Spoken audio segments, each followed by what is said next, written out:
할렐루야. 하나님이 기뻐하시는 교회 어떤 교회일까요? 그리고 하나님이 기뻐하신 성도 어떤 성도일까요? 우리는 계속해서 다윗의 장막에 대해서 말씀을 살피고 있습니다. 다윗의 장막이 무엇인가를 정확히 알기 위해서는 우리가 모세의 성막을 먼저 살필 필요가 있습니다. 잘 아시는 것처럼 모세의 성막은 총 3개의 구조를 이루고 있습니다. 하나는 번제단이고, 그리고 성소에 들어가기 앞선 물두멍이었고, 그 다음에 성소로 들어갑니다. 근데 그 성소도 2개로 나뉘어지지요. 그 끝에 홀리 오브 홀리스, 지상 최고의 거룩한 곳 지성소로 그 성소 또한 이루어지게 되는 것을 볼 수 있습니다. 그런데 그 지성소에 모셔둔 언약궤가 있는데, 그 언약궤가 바로 하나님의 임재를 상징하는 그러한 성물이었던 것이죠. 그 언약궤는 금으로 씌운 나무 상자였습니다. 그리고 언약궤 뚜껑 덮개 위에는 금으로 만든 천사 스랍 둘이 날개를 펴고 그렇게 마주보고 있는 형상이 고정되어 있었습니다. 그리고 이 스랍 천사 사이에 있는 공간을 바로 우리가 잘 들었던 것처럼 속죄소, 시운소라고, 은혜의 보좌라고 불렀던 것입니다. 바로 이곳이 하나님의 임재가 임하는 곳이었습니다. 그런데 그 언약궤와 그 은혜의 보좌, 즉 속죄소를 통한 하나님의 임재가 임하는 지성소는 항상 휘장 뒤에 가려져 있었던 것입니다. 그래서 제사장들은 휘장 뒤에 가려져 있는 것을 예배해야 했고, 거기에서 무슨 일이 일어나는지 또 뭐가 있는지 도무지 알지도 못하고 본 적도 없었습니다. 왜냐하면 그것도 1년에 딱 한 번 대제사장만, 딱 한 사람만 그 지성소에 들어갈 수 있었기 때문에 그곳에 어떤 일들이 일어나는지, 그곳에 무엇이 있었는지 알지도 본 적도 없었던 것입니다. 단지 대제사장만 1년에 한 번 휘장 뒤로 지성소에 들어갔던 것이지요. 바로 그때 대제사장은 휘장 안으로 들어가기 전에 향로라고 하는 것을 갖습니다. 그리고 이 향로가 뭐냐면 작은 그릇에 향을 피워서 연기를 내는 것이거든요.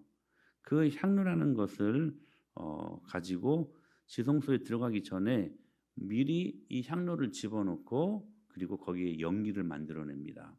이 레위기 말씀인데 같이 한번 읽어볼까요? 시작.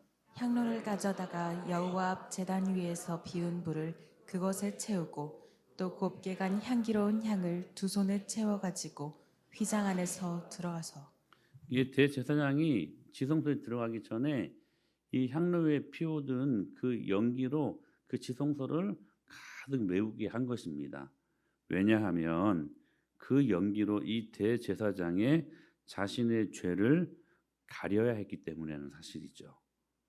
바로 그 향기로운 연기는 제사장의 육체의 죄를 하나님의 임재로부터 가리는, 그래서 죽음을 모면하게 하는 보호막이 되었던 것입니다. 그런데 다윗의 장막을 한번 살펴볼까요?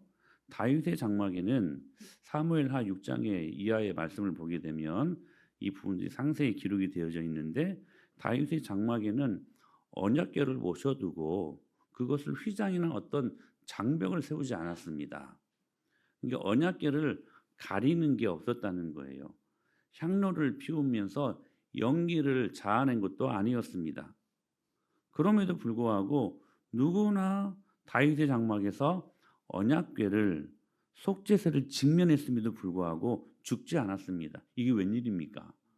성막에서는 여러분 대제사장이라 할지라도 그가 죄를 해결하지 않고서, 그리고 그 연기로 자신의 육체를 가리지 않고서 그걸 직접 보면 그 거룩하심에 그냥 그 죄가 해결되지 않는 상태에서 그곳에 들어가면 그곳에서 죽음을 직면하게 되었다는 사실이죠. 그런데 이건 웬일입니까? 휘장으로 가리지도 않았어요. 연기로 그 다윗의 장막 안을 뿌옇게 하지도 않았어요. 그리고 들어갔던 어떤 사람이든지 그 언약궤를 받는데도 불구하고 죽지 않았어요. 수천 명, 수만 명이 예배했는데도 죽어나가지 않았습니다. 왜 그랬을까? 왜 휘장이, 왜 이 장벽이 필요 없었던 것일까요? 이유는 하나입니다. 예배자들에게 휘장과 보호막이 준비되었기 때문이라는 거예요. 그게 뭘까? 그 예비된 게 무엇일까? 그 진노로부터 그들을 보호하게 한 것이 무엇이었는가? 성막에서는 그게 연기였고 그게 휘장이었다고 말할 수 있다면 지금 다윗의 장막은 연기도 없고 뭣도 없어요? 휘장도 없잖아요. 그리고 언약궤를 직면했음에도 불구하고 그들이 죽지 않았어요. 그런데도 그들이 죽지 않았던 이유가 뭐냐? 예배자들에게 무엇이 그들을 보호하는 보호막이 되었는가? 여러분, 이것이 다윗의 장막이 하나님이 기뻐하시는 집이 된 것에 대한 가장 중요한 요소입니다. 여러분 보십시오. 다윗의 장막은 성막처럼 금으로 치장된 성물이 없었습니다. 그것 때문이 아니었어요. 하나님이 기뻐하시는 집이 이 다윗의 장막이 되었던 것은 받쳐진 좋은 양질의 재물 때문도 아니었습니다. 오직 한 가지, 그곳에서 예배하는 사람들 때문에 그랬다는 거예요. 사랑하는 여러분, 오늘 하나님이 임재에 나아가는 길은 오직 예수 그리스도의 피와 보혈에만 있음을 믿습니다. 하나님의 어린 양이신 예수 그리스도의 피가 막힌 담을 허물고 우리 인생의 최대의 장애물인 죄를 제거합니다. 하지만 하나님이 오시는 길을 열고 가까이 다가오시도록 하는 것은 뭐에 있냐면 회개에 있다는 사실입니다. 그래서 다윗의 장막에 있었던 언약궤를 받음에도 불구하고 예배하는 자들이 죽지 않았던 이유는 바로 그들을 보호하고 있었던 보호막, 회개가 있었기 때문에 그랬다는 거예요. 사랑하는 여러분, 오늘도 하나님의 공의는 우리에게 작동됩니다. 이게 여러분 결코 막 아멘 할 이 말씀은 아닌 것 같아요. 왜냐하면 하나님의 공의는 우리의 죄를 무섭게 징벌하고 응징하기 때문에 이 말씀은 가히 그냥 우리가 이렇게 듣기 좋은 말씀은 아니에요. 여러분, 우리가 짓는 죄로 말미암아 하나님의 공의의 성품이 작동된다는 사실이에요. 그러니까 죄인은 반드시 그 죄에 대한 상응하는 여러분 대가를 치러야만 했던 것입니다. 하나님은 원래 그런 분이세요. 성품이 원래 그러세요. 죄를 반드시, 왜냐하면 하나님의 거룩에 죄가 어울리지 않거든요. 하나님의 거룩과 죄가 섞일 수 없기 때문에, 물과 기름이 섞일 수 없는 것처럼. 그러니까 여러분, 하나님의 거룩하심이 우리 안에 들어오려면 우리가 거룩해야 돼. 그러니까 죄는 반드시 하나님의 징벌로 임하게 된다는 거예요. 그게 하나님의 성품입니다. 사랑하는 여러분, 한 주간을 어떻게 사셨습니까? 여러분의 생각 속에 하나님이 계셨습니까? 여러분의 언어 속에 하나님이 살아계셨습니까? 말하는 것들마다 생명이 일어나고 사람을 세우고 자녀들을 막 살려내고 할렐루야. 그런 언어들을 사용하셨습니까? 여러분의 삶 속에 하나님이 살아계셨습니까? 여러분, 우리 안에 하나님의 임재가 아니라 하나님의 부재, 임마누엘이 아니라 이가봇 하나님의 임재가 떠나버리는, 하나님의 영광이 떠나버리는 그 인생의 삶의 끝자락에는 반드시 하나님의 응징하시고 징벌하시는 대가가 기다리고 있다는 거예요. 목사님, 그럼 구약의 말씀? 아니요. 신약에도 똑같은 하나님의 말씀이 적용됩니다. 그래서 여러분 로마서에서 뭐라고 말씀하셨어요? 죄의 삭은 사망이라. 죽는다는 거예요. 죽는다는 거. 이게 얼마나 무서운 결과를 가져다 주는 건가. 그게 하나님의 성품이라는 거예요. 그러므로 여러분들은 죄로부터 무엇인가 여러분들을 보호하셔야 돼요. 하나님의 이 공의의 성품이 작동될 때 여러분들은 무엇으로부터 여러분들을 보호하셔야 돼요. 여러분, 하나님은 그런 분이시라는 거예요. 죄를 끔찍이도 싫어하셔서 그 죄값을 치르게 하시기 위해 주님이 당신의 가장 사랑하시는 독생자 예수 그리스도를 우리에게 보내주시지 않았습니까? 그 정도로까지. 그러나 하나님은 공의로우신 하나님이시지만, 그러나 하나님은 사랑이 풍성하셔서 우리 모두가 그 징벌의 대상이 되게 되는 것을 기뻐하지 않으셨습니다. 그래서 하나님은 그 풍성하신 긍휼하심과 그분의 사랑하심과 그분의 그 크신 은혜로 우리를 죄로부터 보호막 치시기를 원하셨다는 거예요. 그리고 그 징벌을 피하게 하셨습니다. 사랑하는 여러분, 오늘 그 징벌을 피하는 시간 될 수 있게 되기를 축복합니다. 여러분, 그러므로 오늘은 복된 시간이 여러분 될 수 있다는 사실들을 믿음으로 보실 수 있게 되기를 축복합니다. 그게 뭐냐? 그 징벌을 피하는 게 뭐냐? 회개라고 하는 것입니다. 죄로 인한 징벌을 반드시 행해야만 했던 하나님의 공의의 작동을 멈추게 한 그 보호막이 바로 회개로 드려지는 예배에 있다는 사실이에요. 그러니까 다윗의 장막에 들어갔던 사람들이 언약궤를 봤음에도 불구하고 여러분 죽지 않았던 이유는 뭐냐면 그들이 하나님 앞에 회개로 드려지는 예배자들이 될 수 있었기 때문에 가능한 일이었다는 거예요. 사랑하는 여러분, 오늘 여러분의 회개가 하나님의 공의의 성품, 그래서 우리를 징벌하시는 그 죄의 대가를 치르시고자 원하시는 그 하나님의 성품을 여러분 편에서 보호하시는 보호막으로 하나님께 회개로 드려지는 예배가 오늘 이 예배가 될 수 있게 되길 축복합니다. 그런데 한 가지 고민이 우리에게 있습니다.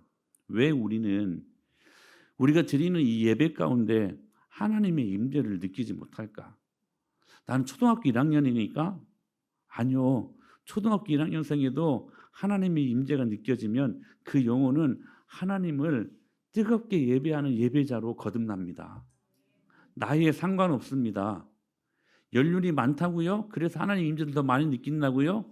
그렇지 않습니다. 오히려 연륜이 많아지면 그 쓸데없는 그 신앙의 경험 때문에 오히려 그거 다 겪어봤다는 거야. 십자가 수도 없이 말 들었다는 거야. 그래서 그 말씀 오히려 무시할 때가 더 많습니다. 귀를 열지 않을 때가 더 많습니다. 그래서 하나님의 임재를 경험하지 못하는 것이지요. 왜 우리는 하나님을 예배하러 왔는데 왜 하나님을 만나지 못하고 돌아가는 것일까? 여러분, 하나님을 만나고 돌아가면 우리들의 삶이 변합니다. 먼저 우리의 생각이, 가치관이 변하고요. 우리의 말도 변합니다. 물질을 바라보는 물질관도 변합니다. 하나님을 만날 때 일어나는 현상들이라는 거예요. 근데 여전히 우리의 물질관은 세속관에 근거해 있고 여전히 우리가 살아가는 모든 인생관은 다 세속주의에 고착되어 있어가지고 도무지 이 사람이 예수님 믿는 사람인지 믿지 않는 사람인지 분간이 안 갈 정도로까지 그 따위의 생활들을 하고 있는가 하는 것입니다. 왜 그렇습니까? 이유는 하나입니다. 하나님을 만나지 못했기 때문에 그랬습니다. 하나님의 임재가 여러분 안에 없기 때문에 그렇다는 거예요. 그렇다면 여러분, 왜 하나님의 임재를 느껴야 될 하나님의 자녀들인 저와 여러분들이 그 임재를 느끼지 못하는 것일까? 우리는 그저 좋은 예배, 좋은 찬양, 좋은 설교만 원하지 않습니까? 여러분, 그것으로 충분하지 않습니다. 만약 여러분들이 그저 좋은 예배, 좋은 찬양, 어떤 분은 그런다, 좋은 찬양단에 있는 교회를 찾아다닌대요. 좋은 음악으로 이 힐링 받고 싶어서. 어떤 분은 좋은 설교를 찾아다닙니다. 그 설교로 자신의 이 머리를 좀 식히려고. 여러분, 만약에 그런 마음으로 교회에 나오셨다면 여러분은 잘못 오신 것입니다. 잘못된 교회를 선택한 것이고 잘못된 설교자들을 여러분 선택한 결과라는 것입니다. 지금 여러분은 잘못된 장소에 나와 있는 것입니다. 어찌 보면 우리는 2% 모자란 예배를 드리고 있지 않는가 하는 것입니다. 여러분들 어떻습니까? 사랑하는 여러분, 우리는 예배를 통해, 찬양을 통해, 그리고 하나님의 말씀 설교를 통해 하나님 그분을 만나야 됩니다. 그분을 만나면 여러분의 얼굴빛부터 달라집니다. 그분을 만나야 삽니다. 여러분들 어떻습니까? 주일 예배를 통하여 하나님을 만나십니까? 하나님의 깊은 살아계신 그 임재를 뼛속 깊이 여러분들이 체험하고 있는가 하는 것입니다. 그리고 그 임재를 통하여 여러분의 인격이 변하고 여러분의 삶이 변하는가? 과연 그 믿음의 삶이 우리 안에 있는가? 여러분 기억하셔야 돼요. 죄를 너무 많이 짓기 때문에 예배에서 하나님을 만나지 못하는 것이 아닙니다. 우리는 흔히 그런 말을 많이 하거든요. 내 죄가 너무 많아서 하나님의 임재를 경험할 수 없어요. 아니에요. 여러분, 왜 하나님의 임재, 왜 그분을 만나지 못하는 것일까요? 이유는 딱 단 하나. 참회의 정신, 회개가 없기 때문입니다. 회개가 없기 때문에. 회개로 말미암아 여러분을 보호하셔야 돼요. 회개가 여러분의 인생의 보호막이 되는 거야. 여러분 가정의 보호막이 되는 거예요. 근데 그 보호막 없이 여러분의 육체와 영혼을 악한 원수마귀 사단에게 노출시켜 버리니까. 악한 원수마귀 사단은 하나님과 우리들의 관계를 어떻게 해서든지 깨부수려고 공격하는 그 악한 놈인데 거기에 노출되어 있으니까 하나님을 만날 수가 없는 것이죠. 예배를 통해 하나님이 받으시는 예물은 딱 두 가지입니다. 하나는 순종하며 승리하는 사람들이 드리는 예물이고, 또 하나는 하나님 앞에 불순종하여 죄를 지으며 일주일을 사는 사람들의 예물입니다. 먼저 일주일의 삶 가운데 승리가 있고 순종하며 살았던 사람들의 드릴 수 있는 예물은 뭘까? 열매는 뭘까요? 이런 것 아닐까요? 일주일 동안을 하나님을 섬기며 순종하며 살았는데 가만히 회상해 보니까 이게 내 힘으로 산 게 아니야. 순전히 하나님의 은혜였고 그분의 도우심이었고 그분의 축복 때문에 살았어요.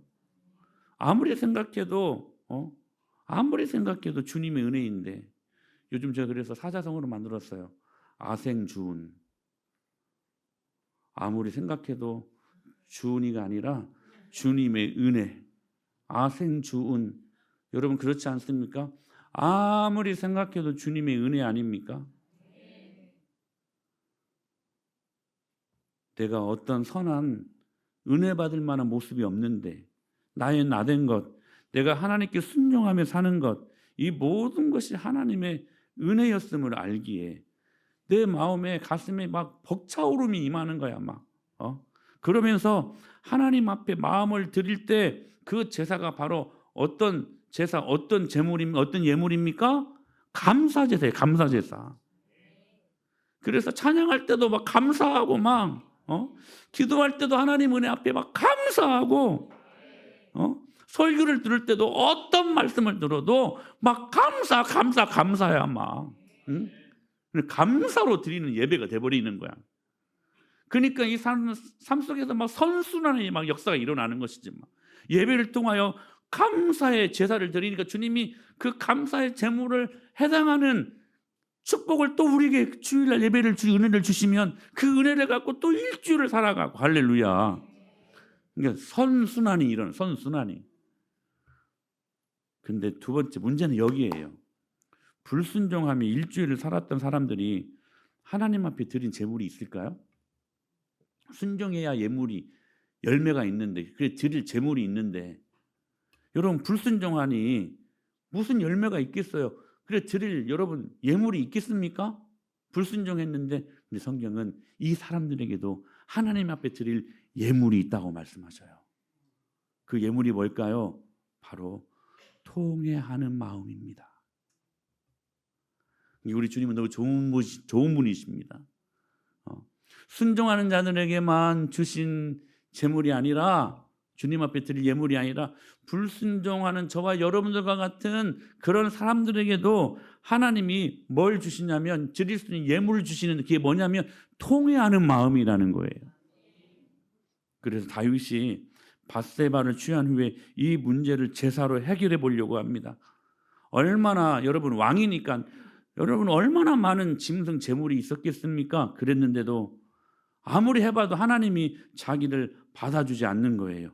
이 사실을 뼈저리게 체험하고 깨달은 것이 있었어요. 그래서 오늘 본문이 이루어지는 것입니다. 이렇게 말씀하신 거예요. 다 같이 읽습니다. 시작. 하나님께서 구하시는 제사는 상한 심령이라. 하나님이여 상하고 통회하는 마음을 주께서 멸시하지 아니하시리이다. 하나님은 번제를 기뻐하지 아니하시고 하나님이 기뻐하시는 제사는 어떤 제사다? 상한 심령이라는 거예요. 그러니까 불순종하며 일주일을 살았던 사람들에게도 하나님 앞에 드릴 소망이 있지. 그게 뭐라고요? 상한 심령이라고. 불순종한 사람들은 열매가 없으니까 하나님께 드릴 것이 없는 줄 알았어. 근데 그 사람들에게도 소망을 주시는 거예요. 너희들의 상한 심령을 드려봐라. 여기 상하다라는 말은 히브리어로 유슈바르라는 말인데 뻑하고 깨져버린 상태를 말하는 거예요. 그런 마음도 산산조각 난 그런 마음도 하나님께서 제물로 받으신다는 거예요. 천천의 순양과 만만의 기름으로 하나님을 감동시키지 못했는데 이 다윗의 상한 심령 하나가 하나님 앞에 연락된 거야. 이 다윗의 회개가 밧세바를 취한 뒤에 하나님의 공의가 작동되기 시작했던, 그래서 반드시 이 다윗을 그 죄로 말미암아 징벌하셔야 했던 하나님의 그 진노의 심판을 다윗의 회개가 이 하나님의 징벌을 피하는 보호막이 되었다는 사실이에요. 그래서 우리에게 소망이 있는 거야. 죄인들이 또 죄짓고 또 죄짓고 그래도 주일이 되면 기쁜 마음으로 교회에 나와야 됩니다. 이게 복음의 능력이야. 왜냐하면 그런 죄인들을 주께서 기다리고 계시기 때문이라는 거예요. 그리고 거기에서 상한 심령을 드려보십시오. 깊은 회개의 기도를 통해 죄를 반드시 처단하셔야 하는 하나님의 공의로부터 여러분의 보호막이 되어서 여러분을 안전하게 보호하라는 거야. 그러므로 여러분 회개는 여러분들에게 축복입니다. 이 기능을 한 것이 바로 다윗의 장막이었어요. 모세의 성막에서는 감히 상상할 수 없는 것을 여기에서 경험하게 하셨다는 사실입니다. 그러므로 사랑하는 여러분, 우리가 한 주간 하나님 말씀 앞에 살려고 애썼음에도 불구하고 부지불식간에 그 말씀을 놓치고 여전히 짐승처럼 여전히 하나님 없는 사람처럼 살지 않았습니까? 하나님의 은혜가 있음에도 불구하고 그 은혜를 때로는 잊어버리고 아니 때로는 의도적으로 모른 채 하면서 하나님 은혜 없이 여러분의 힘으로 살려고 이를 뿌득뿌득 깔면서 땀 뻘뻘 흘려가면서 그렇게 살지는 않았느냐 하는 것입니다. 그러면 그 죄가 하나님의 공의를 작동하게 해서 그 죄로 말미암아 하나님 없는 여러분들을 반드시 징벌하셔야 되는 하나님의 공의가 작동된다는 사실들을 여러분 우리가 잊어서는 안 돼요. 그런데 중요한 거 그 작동하심을 멈추게 하는 거 그리고 여러분을 그 징벌로부터 보호하게 하는 보호막을 이루는 게 뭐라고요? 회개라고. 그러면 여러분들은 주일날 적어도 10분 전에는 나오셔서 이 자리에서 일주일 동안 하나님 없이 생각하고 하나님 없이 말하고 하나님 없이 행동했던 나의 모든 생활들을 진솔하고 통회하는 상한 마음을 주님 앞에 깊이 회개하며, 그리고 하나님, 오늘 제가 은혜 받아야 되겠습니다. 하나님, 제가 은혜 받아야 삽니다. 은혜 주시옵소서. 간절한 마음으로 회개하고 주님 앞에 나아갈 때에 하나님이 그 사람들을 사랑하시고 하나님의 징벌로부터 그들을 보호하는 놀라운 축복으로 인도하시지 않겠습니까? 아버지를 떠난 둘째 아들 탕자, 잘 아시죠? 율법은 그를 돌로 쳐 죽여야만 하는 것이 율법이었습니다. 이렇게 말씀하셨거든요.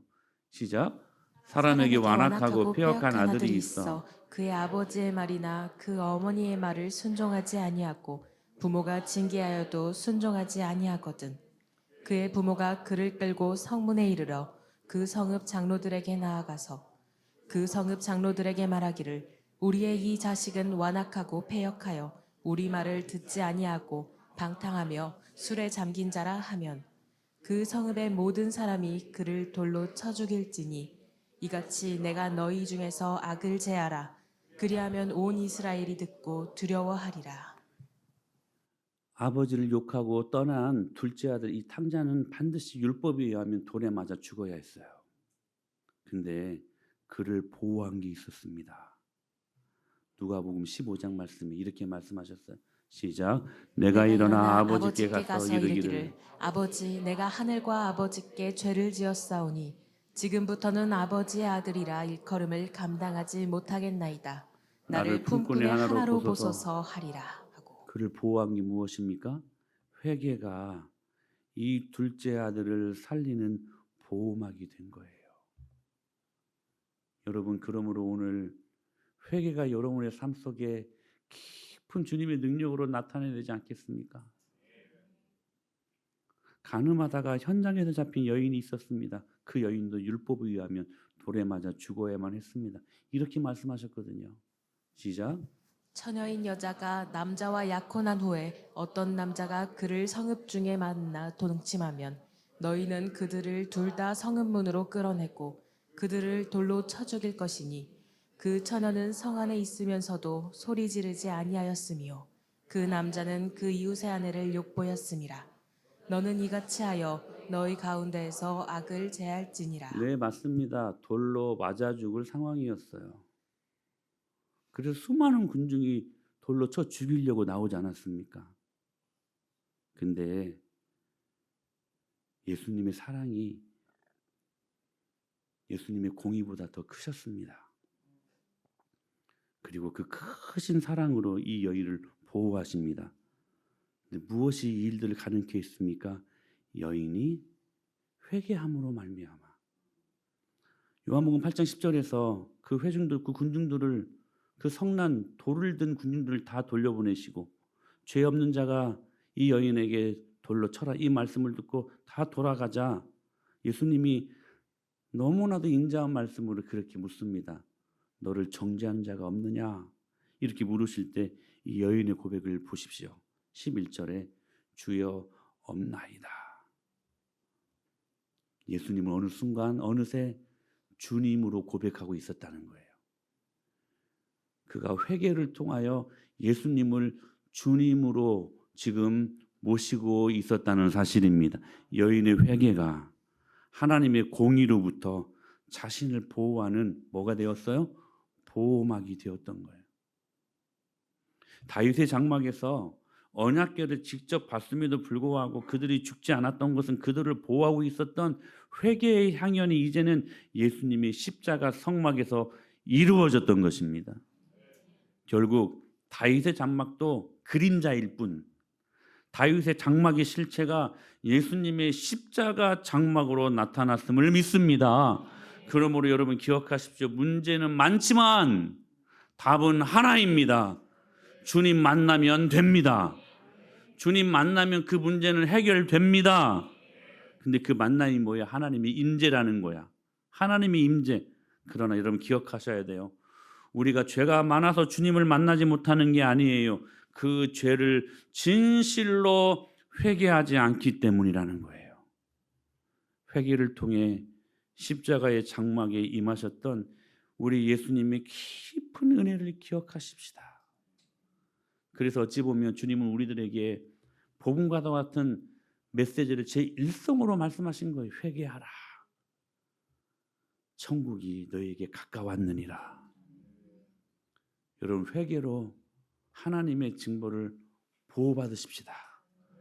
그때 그 보호막 안에서 우리가 누릴 수 있는 하나님이 허락하시는 천국, 이것이 여러분이 드리는 이 주일 예배요. 예배를 통하여 주님 앞에 드릴 수 있는 찬양이고, 그것이 여러분이 듣는 설교이고, 이 모든 것들을 통하여 하나님을 만나는 기회가 되고, 그래서 하나님의 이 역사하심을 경험할 수 있는 복된 축복이 이 예배를 통하여 나타날 수 있게 되기를 예수님의 이름으로 간절히 축복합니다. 회개하십시오. 그럼 여러분들에게 복음의 기쁜 날이 도래할 것을 믿습니다.